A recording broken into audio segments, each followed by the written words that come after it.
थेट 7 लाखावरनं 12 लाखापर्यंत नेलेली आहे। त्यामुळे आता 12 लाख रुपये उत्पन्न असणाऱ्यांना कोणताही टॅक्स भरावा लागणार नाही, अशी जी इन्कम टॅक्सची रचना करण्यात आलेली आहे याचा मोठा फायदा मध्यमवर्गीयांना, नोकरदारांना, नवतरुणांना या ठिकाणी होणार आहे। याच्यामुळे एक मोठं डिस्पोजेबल इन्कम हे मध्यमवर्गीयांच्या खिशात येणार आहे आणि ते जे काही इन्कम आहे ते खर्च केल्यामुळे देशामध्ये मागणी किंवा डिमांड ज्याला म्हणतो ती देखील मोठ्या प्रमाणात वाढणार आहे, ज्याचा उपयोग देशाच्या एमएसएमई क्षेत्राला मोठ्या प्रमाणात होणार आहे, त्यातनं रोजगार निर्मिती देखील होणार आहे।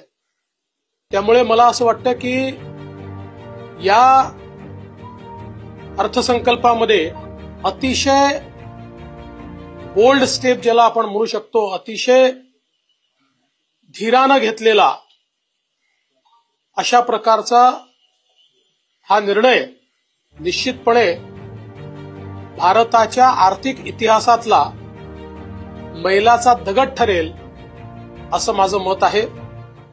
यासोबत विशेषतः शेती क्षेत्रामध्ये 100 जिल्हे आयडेंटिफाय करून त्याच्यामध्ये शेती विकासाची मोठी योजना राबवण्याचा निर्णय असेल किंवा नवीन पल्सेस मिशन असेल, पहिल्यांदा केंद्र सरकारने घोषणा केली आहे की तेलबियांच्या संदर्भात जी काही व्हॅल्यू चेन तयार होईल त्याच्यामध्ये 100% खरेदी केंद्र सरकार करणार आहे आणि हमीभावाने करणार आहे। त्यामुळे निश्चितच शेतकऱ्यांना अधिक उत्पादन मिळण्याकरता, अधिक पैसे मिळण्याकरता त्याचा एक मोठा फायदा होणार आहे। मासेमारी करणाऱ्यांकरता देखील जी काही क्रेडिट लिमिट 3 लाखाची होती ती 5 लाख बिनव्याजी करण्यात आलेली आहे, ज्याचा फायदा मोठ्या प्रमाणात होईल आणि शेती क्षेत्रामध्ये खूप मोठ्या प्रमाणात विविध प्रकारची गुंतवणूक देखील सरकारने घोषित केलेली आहे।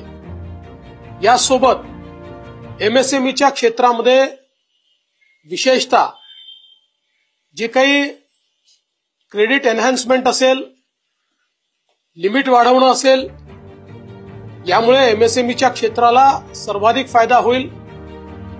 आपल्या एकूण उत्पादन क्षेत्राच्या 36% एमएसएमईचं क्षेत्र पण सर्वाधिक रोजगार देणारं क्षेत्र असल्यामुळे त्याचा विशेष फायदा होणार आहे। आणि सर्वात महत्वाचं महाराष्ट्राकरता, कारण आता महाराष्ट्र हे देशाचं स्टार्टअप कॅपिटल झालेलं आहे आणि स्टार्टअप मधनं सर्वाधिक रोजगाराची निर्मिती होते आहे।